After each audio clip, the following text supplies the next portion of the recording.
Graça e paz, meus irmãos. Aqui é o pastor Evaldo, da Igreja Presbiteriana de Monte Alto, aqui em Arraial do Cabo, no Rio de Janeiro. E vamos hoje dar seguimento aos nossos estudos no desenvolvimento da salvação. Nós já tratamos da justificativa, do porquê fazer esse estudo. Nós já fizemos um outro falando do valor da Bíblia. Nós falamos do estado do homem decaído no pecado. Nós falamos dos filhos de Deus. E agora nós vamos falar desse valor da adoção. Fomos adotados como filhos de Deus. E qual é o valor? O que isso significa? Para onde isso aponta? Qual é o grande valor da graça de Deus nas nossas vidas? Oremos. Pai querido, nós te agradecemos as tuas graças, as tuas misericórdias, te agradecemos o teu amor, Senhor, e te suplicamos que abra o nosso entendimento, abra os nossos corações para que amemos o teu conhecimento e amemos a ti, Senhor. Nos ajude em todas as coisas, é o que te pedimos e agradecemos, em nome de Jesus. Amém e amém. Vou colocar aqui na tela o nosso material. Pronto. Está aqui na tela para a gente poder dar continuidade. E eu estou pequenininho aqui do lado. Então, o valor da adoção. Para os que não são verdadeiramente filhos de Deus, permanece encoberto o valor da adoção recebida. Ou seja, só para quem é filho de Deus você consegue entender. Por quê? Porque essa é o tesouro oculto no campo, pelo qual o Filho de Deus, transbordante de alegria, vende tudo que tem e compra aquele campo. Como está em Mateus 13:44. O reino de Deus é semelhante a um tesouro oculto no campo, o qual certo homem, tendo-o achado, escondeu. Escondeu onde? Escondeu no seu coração, guardou para si como algo precioso e transbordante de alegria, vende tudo que tem e compra aquele campo. Veja o valor da graça de Deus na sua vida. Você vai abrir mão de tudo para ele, inclusive da sua própria vida. Disse Jesus em Lucas 14:34, assim, pois todo aquele que dentre vós não renuncia a tudo quanto tem, não pode ser meu discípulo. Nós somos chamados para ser discípulos, e de fazer discípulos. Todo aquele que quiser ser verdadeiramente cristão não será mestre, não será o bam de ninguém, será apenas discípulo. Esse foi o entendimento de Saulo quando recebeu a chamada eficaz de Jesus lá no caminho para Damasco. Saulo abandonou a sua herança humana, inclusive a religiosa dentre os fariseus, e olha que ele foi criado aos pés de Gamaliel desde os 7 anos de idade, como era costume. Atos 9, 5, 6 vai dizer isso. Ele perguntou, quem és tu, Senhor? E a resposta foi, eu sou Jesus a quem tu persegues. Mas levanta-te e entra na cidade onde te dirão o que te convém fazer. Atos 22, 3, eu sou judeu, nasci em Tarso da Cilícia, mas criei nesta cidade e aqui fui instruído aos pés de Gamaliel, segundo a exatidão da lei de nossos antepassados, sendo zeloso para com Deus, assim como também todos vós o sois no dia de hoje. Zeloso para com Deus segundo a palavra e não segundo a doutrina dos fariseus. Esse era o grande problema de Paulo no começo. O agora apóstolo Paulo, como um verdadeiro filho de Deus, suportou todos os sofrimentos que recaem sobre os discípulos de Cristo, porque os filhos de Deus, embora ainda estejam no mundo, não são do mundo, pois já pertencem ao reino de Deus. 2 Coríntios 11, 23, 28, o apóstolo Paulo faz a defesa do seu ministério e fala do sofrimento por Cristo Jesus. Hoje as pessoas se ofendem com qualquer coisa e querem sair da igreja, quando o cristianismo de verdade é esse. São ministros de Cristo? Falo como fora de mim. Eu ainda mais. Em trabalhos, muito mais. Você está trabalhando para Cristo? muito mais em prisões, em açoites, sem medida, em perigos de morte, muitas vezes, 5 vezes recebi dos judeus uma quarentena de açoites menos um. Fui 3 vezes fustigado com varas, uma vez apedrejado, em naufrágio 3 vezes, uma noite e um dia passei na voragem do mar. Em jornadas, muitas vezes, em perigos de rios, em perigos de salteadores, em perigos entre patrícios, em perigos entre gentios, em perigos na cidade, em perigos no deserto, em perigos no mar, em perigos entre falsos irmãos, em trabalhos e fadigas, em vigílias muitas vezes, em fome e sede, em jejuns muitas vezes, em frio e nudez. Além das coisas exteriores, há o que pesa sobre mim diariamente, a preocupação com todas as igrejas. Apesar de tudo isso, a preocupação dele era a igreja de Cristo. A preocupação dele era que as pessoas fossem salvas para Cristo Jesus. João 17,14, eu lhes tenho dado a tua palavra e o mundo os odiou, porque eles não são do mundo, como também eu não sou. Se você ouve a palavra de Cristo, se você está em Cristo, se você foi adotado como filho de Deus, você está agora no reino de Deus. Você não é mais um cidadão do mundo. Conhecendo o caráter imutável de Deus, Deus é santo, justo e fiel. Temos a convicção de que é verdadeira promessa de Romanos 9,32. Aquele que não poupou o seu próprio filho, antes por todos nós o entregou, porventura não nos dará graciosamente com ele todas as coisas? A adoção como filhos de Deus é perfeita e completa.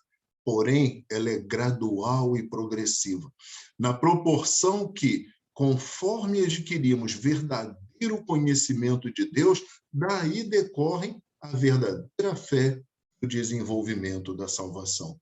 O alvo de Paulo, após a sua regeneração, quando foi adotado na família de Deus, era ser fiel ao Pai, buscando o verdadeiro conhecimento de Deus, com o qual, como discípulo de Cristo, colaborou com a mudança que o Espírito Santo realizava nele, o desenvolvimento da salvação, e cresceu na santificação por toda a vida, para na morte receber a coroa da justiça, tendo o Espírito aperfeiçoado enquanto aguarda o dia de Cristo, quando o aperfeiçoamento será completo. Corpo e alma unidos para sempre, glorificados. Queridos, observem que a gente vai ver nesse conjunto de textos bíblicos, para que vocês observem que a Bíblia ela é coerente e quando diversos textos da Bíblia estão dizendo a mesma coisa, eles se interligam um ao outro, criando uma coerência. O nome disso é doutrina bíblica, é o pensamento do Espírito Santo.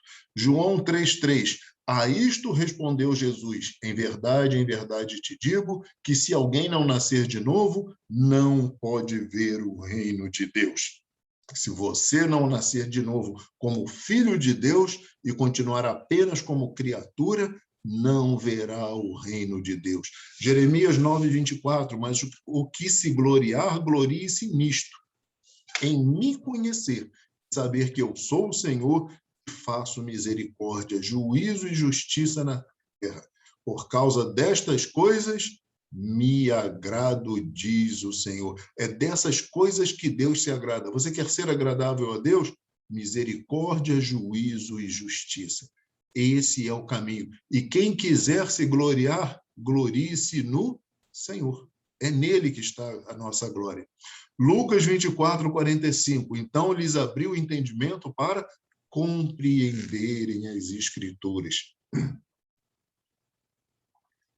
A palavra de Deus pertence a ele e aos filhos de Deus. Por isso, o Espírito Santo que revelou abre o nosso entendimento para compreendermos o que foi revelado. E com isso nós entendemos o que a Bíblia realmente está dizendo, o sentido real da Bíblia, e ficamos fora dessas doutrinas de homens inventadas. João 17:17, santifica-os na verdade, a tua palavra é a verdade. Só a palavra de Deus é a verdade. Todo o restante é erro, mentira e engano. Lucas 23 até o 27. Dizia a todos: se alguém quer vir após mim, a si mesmo se negue. Dia a dia tome a sua cruz e siga-me. Pois quem quiser salvar a sua vida, perdê-la-á. Quem perder a vida por minha causa, esse a salvará. Que aproveita o homem ganhar o mundo inteiro se vier a perder-se ou a causar dano a si mesmo? Porque qualquer que de mim e das minhas palavras se envergonhar, dele se envergonhará o Filho do Homem, quando vier na sua glória e na do Pai e dos santos anjos. Verdadeiramente vos digo, alguns há dos que se encontram que, de maneira nenhuma, passará pela morte até que vejam o reino de Deus. Não podemos deixar de observar a palavra de Deus, dar testemunho de Jesus, viver a realidade dele, para que ele mesmo fale de nós diante do Pai. E como temos que transformar? É pela mente, é pela transformação do pensamento. Então, rogo-vos, pois, irmãos, pelas misericórdias de Deus, que apresenteis o vosso corpo por sacrifício vivo, santo e agradável, que é o vosso culto racional. Culto racional. Não é desvario emocional, não é desequilíbrio por qualquer coisa que se invente. É culto racional pautado na palavra de Deus. E não vos conformeis com este século, mas transformai-vos. Como é que você se transforma? Como é que você é transformado? Pela renovação da vossa mente, pela transformação da mente, para que experimenteis qual seja a boa, agradável e perfeita vontade de Deus. Conheça a palavra de Deus, conheça a Deus e seja transformado pela palavra de Deus. 2 Coríntios 3:18. E todos nós, com o rosto desvendado, contemplando como por espelho a glória do Senhor, somos transformados de glória em glória na sua própria imagem, como pelo Senhor, o Espírito. Finalmente, Hebreus 12:14, segui a paz com todos, sem a qual ninguém verá o Senhor. Segui a paz com todos e a santificação, sem a qual ninguém verá o Senhor. Prosseguindo, 2 Timóteo 4:6-8, quanto a mim, estou certo que estou sendo já oferecido por libação, e o tempo da minha partida é chegado. Combati o bom combate, completei a carreira, guardei a fé. Já agora a coroa da justiça me está guardada, a qual o Senhor, reto juiz, me dará naquele dia. E não somente a mim, mas também a todos quantos amam a sua vinda. Você está combatendo o bom combate? Você está completando a carreira? Você tem que ir até o final. Você está guardando a fé? Essa é a forma de salvação.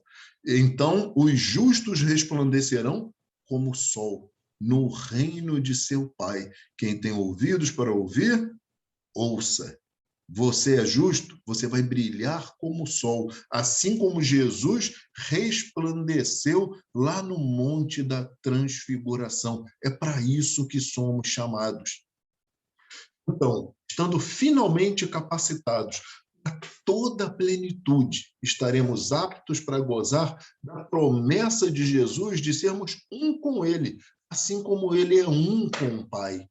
A unidade não na divindade, isso cabe apenas a Deus, cabe apenas à Trindade, mas unidade na essência de Deus, nos tornará participantes da sua santidade, da sua justiça, do seu amor, da sua fidelidade, da sua humildade, o caráter de Cristo colocado em nós. João 17:21-23, a fim de que todos sejam um, como és tu, ó Pai, em mim e eu em ti, também sejam eles em nós, para que o mundo creia que tu me enviaste. Eu lhes tenho transmitido a glória que me tens dado, para que sejam um, como nós o somos. Eu neles e tu em mim, a fim de que sejam aperfeiçoados na unidade, para que o mundo conheça que tu me enviaste e os amaste, como também amaste a mim.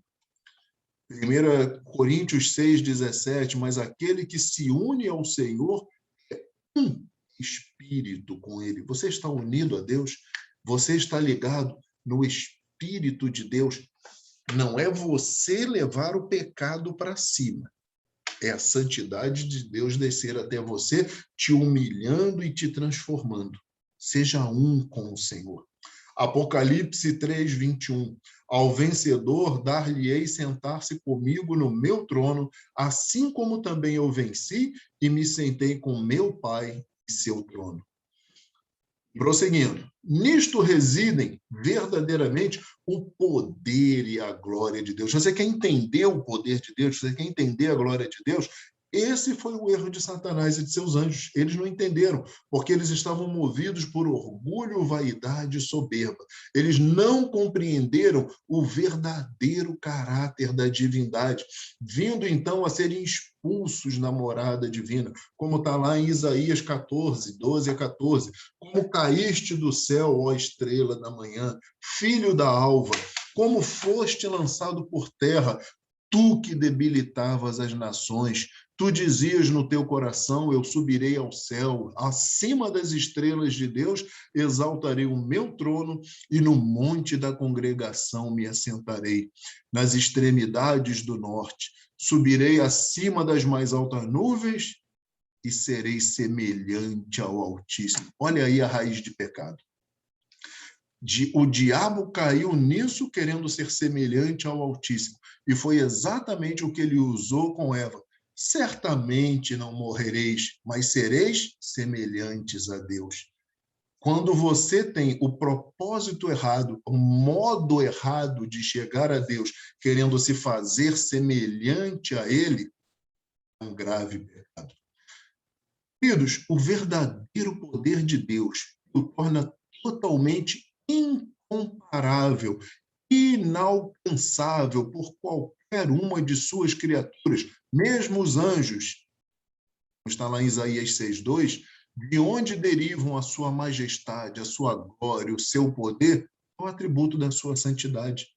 Deus tem vários atributos, mas esse atributo, na Bíblia, Deus trata diferente. As Escrituras ensinam que Deus, não tendo ninguém superior a ele, jurou por si mesmo.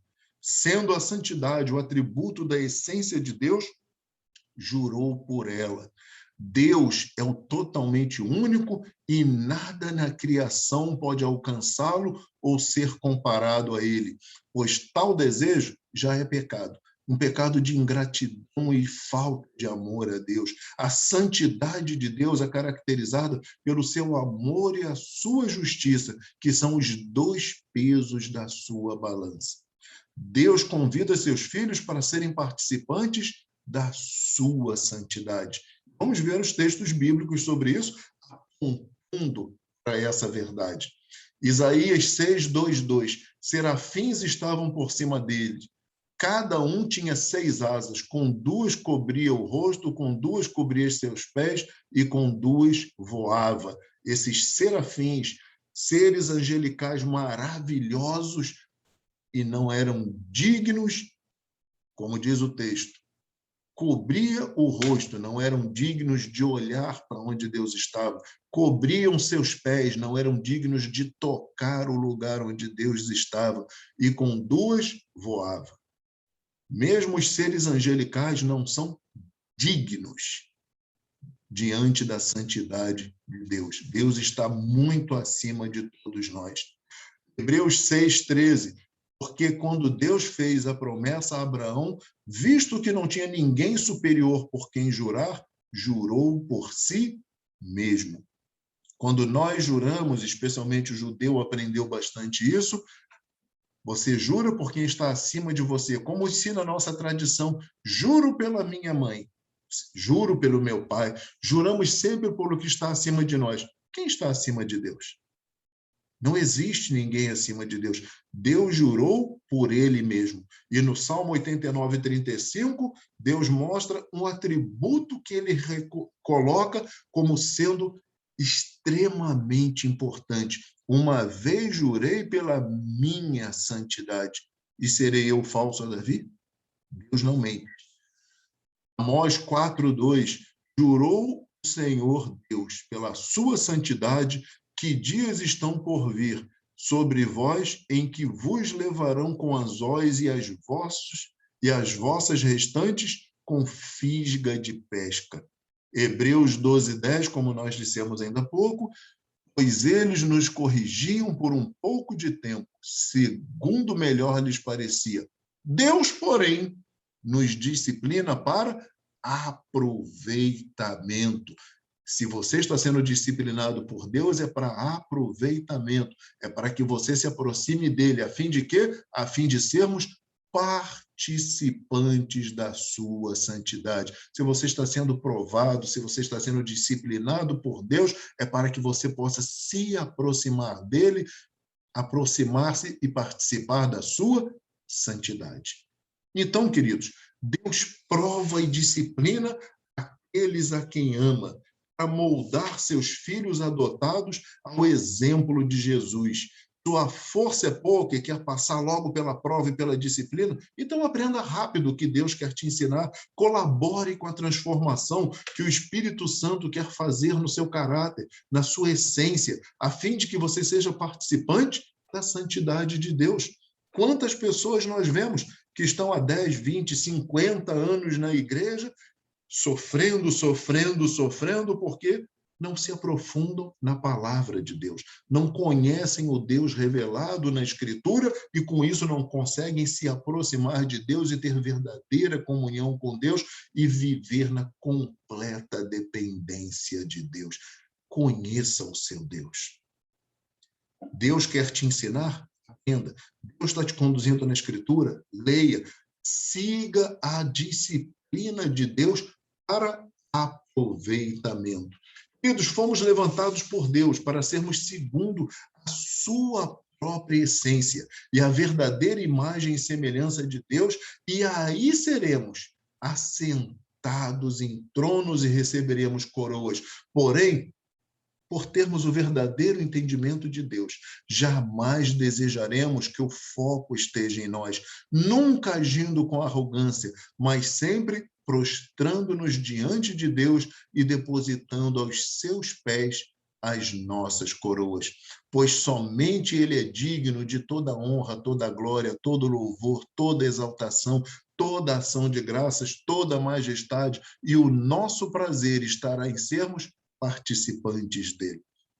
Quando o livro do Apocalipse faz essa menção aos 24 anciãos, está mostrando ali as 12 tribos da antiga aliança, os 12 apóstolos da nova aliança. Durante todo o pacto de Deus com o homem, é sempre a mesma regra: salvação através do seu Cristo, a salvação através de Jesus, pela fé no Senhor, e o tempo todo o Filho de Deus, o adotado em Cristo, é aquele que vai aprender sobre Deus, é aquele que precisa da santificação como instrumento para ter maior proximidade de Deus e ser participante da santidade de Deus. Vamos ver o que os textos nos falam. Apocalipse 3:21. Ao vencedor dar-lhe-ei sentar-se comigo no meu trono, assim como também eu venci e me sentei com meu Pai em seu trono. A igreja, hoje, já está reinando sobre toda a face da terra. Reinando no sentido de que está julgando. Aquele que vem para Cristo tem a salvação. Quem ouve a pregação ou quem se recusa a ouvir a pregação ou ouve a pregação e a recusa, está condenado. Apocalipse 4, 10, 11, os 24 anciãos prostrar-se-ão diante daquele que se encontra sentado no trono, adorarão o que vive pelos séculos dos séculos e depositarão as suas coroas diante do trono, proclamando: Tu és digno, Senhor e Deus nosso, de receber a glória, a honra e o poder, porque todas as coisas criaste. Sim, por causa da tua vontade, vieram a existir e foram criadas. Apocalipse 20, versículo 4. Vi também tronos, e nestes sentaram-se aqueles aos quais foi dada a autoridade de julgar. Vi também as almas. Queridos, o aperfeiçoamento da adoção de filhos que o Antigo Testamento fazia aos que aplicavam corretamente a vontade de Deus, conforme está no Salmo 82, versículos 6 e 7, e que Jesus faz referência lá em João 10, 34. Então, vamos ver o Salmo 82. Eu disse, sois deuses, sois todos filhos do Altíssimo. Todavia, como homens, morrereis. Como qualquer dos príncipes, haveis de sucumbir. É o que estamos passando hoje.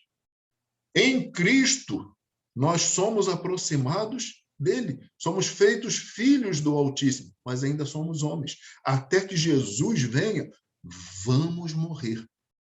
Mas já estamos sendo aperfeiçoados. Em João 10, 34, replicou-lhe Jesus, não está escrito na vossa lei, eu disse, sois deuses? Nós nos tornamos deuses? Não. Nós nos tornamos filhos de Deus. Nós somos adotados de tal maneira que o mundo, ao olhar, vai se assustar. Porque na volta de Jesus, como nós lemos logo acima, vou até voltar aqui um pouco, no Apocalipse 24, Apocalipse 20, versículo 4. E também tronos, e nestes sentaram-se aqueles aos quais foi dada autoridade de julgar. É disso que se está falando.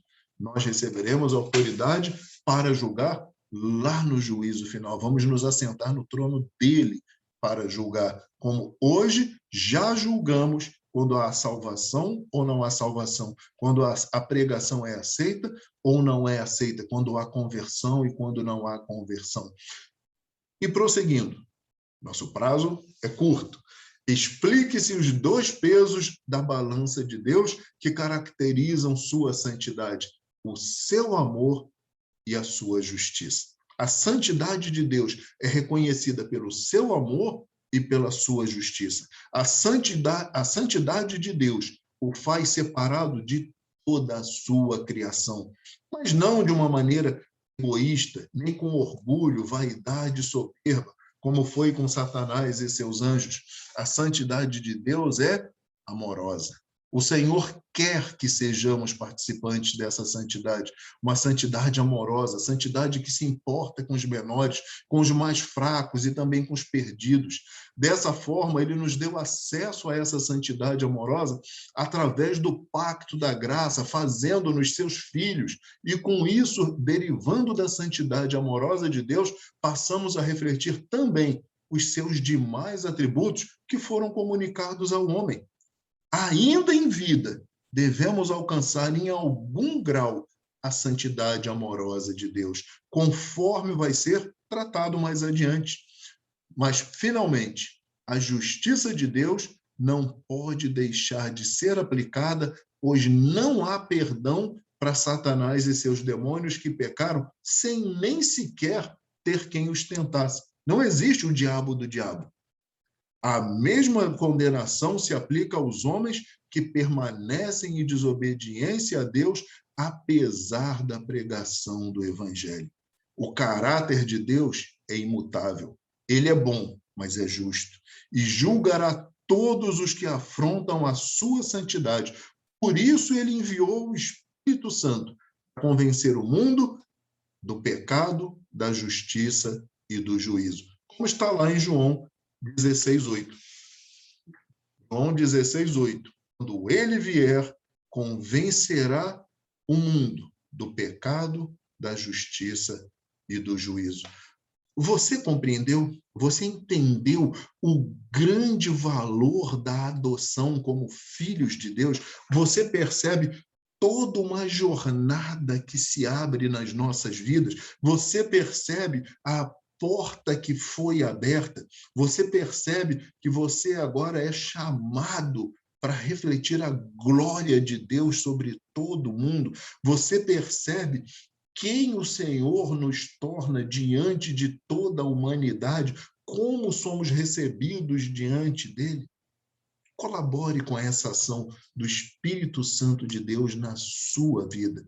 Releia todos os textos, ouça mais uma vez todo esse estudo, pratique a vontade de Deus, seja verdadeiramente participante dessa santidade amorosa, de uma santidade justa, para que você reflita a glória de Deus sobre toda essa geração, sobre todo esse povo que carece tanto de Deus, que carece de ver crentes de verdade que resplandeçam o Cristo sobre a face da terra. Oremos. Te agradecemos, Senhor, por esse tempo na tua presença e te suplicamos que esta palavra crie raiz nos nossos corações, nas nossas mentes, nos ajude, Senhor, a reconhecermos a tua disciplina, reconhecermos o teu agir em nós e nos conduza ao centro da tua vontade. Eleva-nos, Senhor, capacita-nos, Senhor, para o melhor que o Senhor quer realizar em nós. Em tudo te bendizemos e te agradecemos, em nome de Jesus. Amém e amém. Vou agora sair aqui desse share. Pronto, voltei à tela normal e logo nos veremos no nosso próximo estudo, na continuidade do desenvolvimento da salvação. Deus abençoe você e a sua família, em nome de Jesus. Amém e amém.